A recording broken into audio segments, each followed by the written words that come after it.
For dinner, we're having the red pork tamales, rice and beans. And these tamales are so delicious. I'm making some red chili pork tamales today, and I thought I'd shoot a video for you guys. I break it down into a few manageable steps, and really my goal is to prepare dinner for tonight and then have a bunch of tamales for the freezer. Okay, the first thing you need to do is figure out the ratio of the dried chilies to the proteins. It's always the same. For every 1.25 pounds, I'm using pork today, you need to use 1.5 ounce of dried chili. So what you do is you take how much meat you're using. I'm using a big pork loin, and it is 8.75 pounds, and I want to know how much chili I need. And I'm sorry that I'm throwing a math problem at you first thing in the morning, but it's pretty simple. What you do is you multiply, so you times 1.5 times 8.75, and that gives you 13.125. And then you take that number and you divide it by the 125, and that gives you 10.5. So we want 10.5 ounces of chili. That's the magic number we're looking for. The ratio is always the same, so you can figure out based on if you're using like chicken breasts or pork, beef, whatever you're using, the protein. If you have the pounds, you can figure out this equation. All right, so I'm going to measure out 10.5 ounces of chili. I have a friend, and I think we all have a friend like this friend. I call her my Lucy Ethel friend. And she called and she wanted the recipe for the tamales, and I gave it to her. And then it was like a day or two later, I talked to her on the phone and I said, well, how'd your tamales come out? She goes, oh, they were so good. You know, she said, you know, I just did like you said, I broke it down into a couple steps, and she goes, I have my freezer full of them. I'm so happy. She goes, I couldn't figure out the math. So what she did, she actually cut up her pork and she weighed out the first 1.25 pounds, and then she weighed out 1.5 ounces of the dried chili, and then she took the second 1.25 pounds of pork and she weighed that out, and then she weighed out 1.5 ounces of dried chili, and she did that. And she just had me cracking up. But you know what? Whatever works. If you can't figure out the math, then do like my Lucy Ethel friend did, because it worked beautifully for her. Okay, so there's two ways to figure out the ratio. Before we get started, I wanted to show you what chilies I'm going to be using. They're called the Trinity. There's 3 of them. The first one is the ancho chili. This is what it looks like. And you might think, oh, that kind of looks like the shape of a poblano chili. And you'd be right. This is a dried poblano chili. And it can be a little bitter, but I'll show you 2 tips on how to circumvent that. And this is just a really great, robust, deep chili. It gives a lot of wonderful flavor. So that's the first chili in the Trinity. The second one is called the Guajillo chili. This one is long and skinny. It has a smooth skin. It's really kind of leathery. The skin is really tough on this one. So with this chili, when you use it, you want to make sure you strain it, because you don't want to eat the skin on this. But this is like the workhorse chili in Mexico. It gives a wonderful, just a background wonderful chili flavor that is just delicious. I use this chili always in my chicken tortilla soup. It's just a beautiful chili. I love the Guajillo chili. That's the second chili in the Trinity. And then finally, we have the pasilla chili. You could exclusively use the pasilla chili in this recipe, just use all pasilla if you wanted to. It would come out really good. I just personally like the blend. But this is long and skinny, kind of like the guajillo, but the pasilla chili here is kind of wrinkly, and it just has such a wonderful flavor. It's a great chili. So the ancho, the guajillo, and the pasilla make up the trinity. And that's what I'm gonna be using today. I'm gonna measure out a total of 10.5 ounces of these dried chilies, and we're gonna get started. The very first step in making tamales is making your chili mole. And if you can boil water, you can make the chili mole. It's super easy. I have the chilies in a big bowl and I'm pouring some boiling water to cover them. And then I'm just going to cover this whole thing with some saran wrap. And going to let these chilies soften.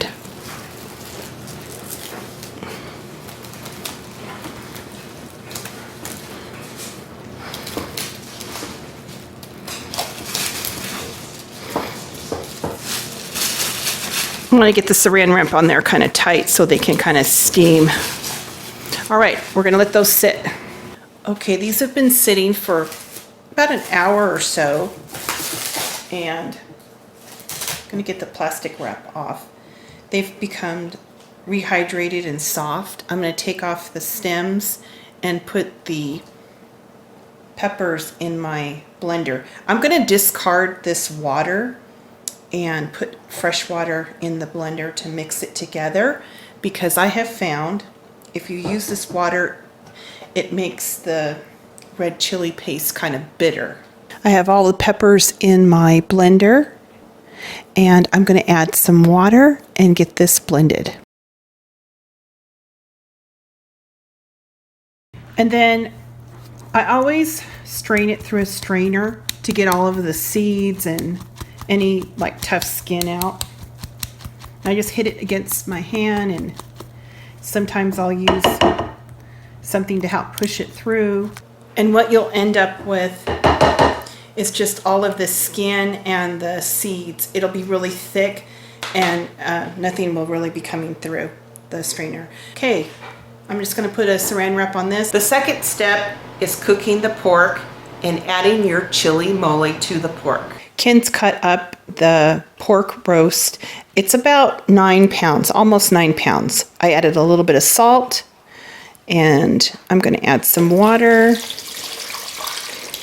I'm adding about 4 cups of water just to get it started. I'm going to start cooking this with the top on it on low until the meat gets tender. The pork has been cooking for a while. And I'm going to go ahead and put in the chili into the meat. I put the top back on. I have it on low. I'm going to let this simmer until the meat gets tender. Sometimes the ancho chilies can be very bitter, and I added 2 tablespoons of sugar. I learned that trick from Rick Bayless, that chef, the Mexican chef. So this is what it should look like. You can see that all of the chunks are breaking down, and you want this to be really kind of strongly flavored with the chili, because when you make the tamales, some of that liquid's going to seep into the masa and give the masa some flavor too. Let me just taste this.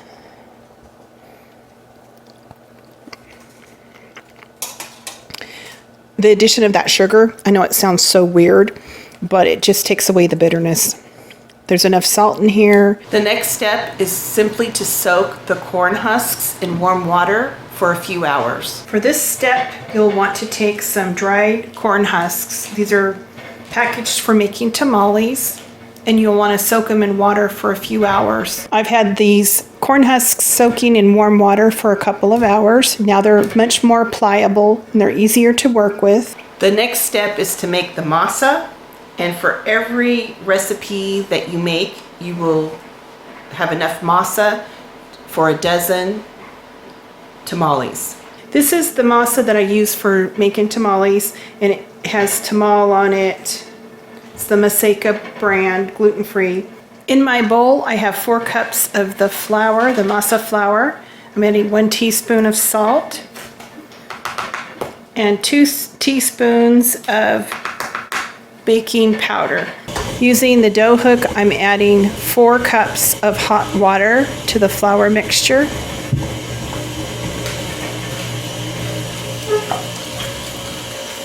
We're just going to let that form a nice dough. In my mixer, in a clean bowl, I have 1 1/3 cup of lard, and I have the whip attachment. I'm going to start whipping this, and then I'm also going to start slowly adding little bits of that masa we made. We'll just start incorporating the two together.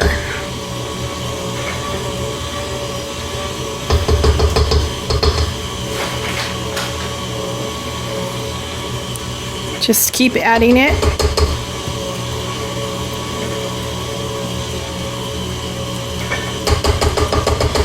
This consistency looks great. Once you get it completely incorporated, all of the masa into the lard, I'm going to turn it on high for 15 minutes and just let it whip. Occasionally I'll scrape down the sides, but you really want this to get mixed very well together. The next step is to invite family and friends over. Many hands make little work. You're going to be assembling the tamale. You just let them know, hey, we're having a tamale making party. I need you to come help me. Call all your Lucy and Ethel friends, tell them to come. So what you do is you take one of the husks out. There's a rough side and a smooth side. You want the smooth side to be on the inside of the tamale. And I take some of the masa and just kind of put it in there. And I use this rubber scraper. They have things made for making tamales, but I don't make them enough to really warrant having that gadget. This seems to work just fine.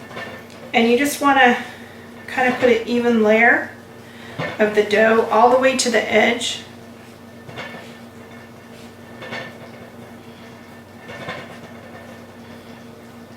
Something like that. Doesn't have to be perfect. And then take your filling. And I make mine with a lot of meat. I don't like them when they don't have very much meat. And I just put a strip of it in there. And that chili is going to flavor that dough as well. And just go ahead and fold them. I like to pinch down the top first, and then I just fold up the bottom like so. And I don't even wrap it with, some people put like a tie on it with a piece of the corn husks. I just do mine like this, but I can show you how to do that. Just take a strip, just a strip of the husks, and you can tie it if you want to. But I don't take the time to do that, but it's optional. Finally, we're going to steam the tamales. Here's my tamale pot. I've had this forever. I'm filling my tamale pot with some water, and it has this lip on it that this tray fits in. There's a little hole there, and I just fill it until the water's up to the hole. I'm going to take some of the corn husks and just layer them on the bottom, something like that. We're starting to put the tamales in there, and we're starting on our second layer. It's pretty full. There's about 6 dozen tamales in here. And what I'm going to do is just take a old towel, thick old towel, and just kind of spread it around on the top. Get everything covered. So I have everything tucked in there. I have the lid on. I'm going to bring this to a boil. I like to steam them on low, kind of low. Like if your knob on your stove is like this, I like to do them like right here. So I guess that would be like a medium low. Yeah, medium low, for 90 minutes. And then I check them, and if they're done, we eat them. I have a little bit of tamale meat that I want to put up in the freezer. That's enough to do maybe 2 dozen tamales, and I'm going to freeze this and then I'll bring it out for Cinco de Mayo and make fresh tamales, but then I won't have to make this part. Here's what the tamales look like. I can hardly wait for dinner. You can see how much meat is on the inside of these tamales. The last step is any leftover tamales you have after your tamale party, go ahead and individually wrap them in saran wrap, freeze them, and then put them in a food saver bag or a Ziploc bag and stow them away in the freezer. And you can take them out one at a time.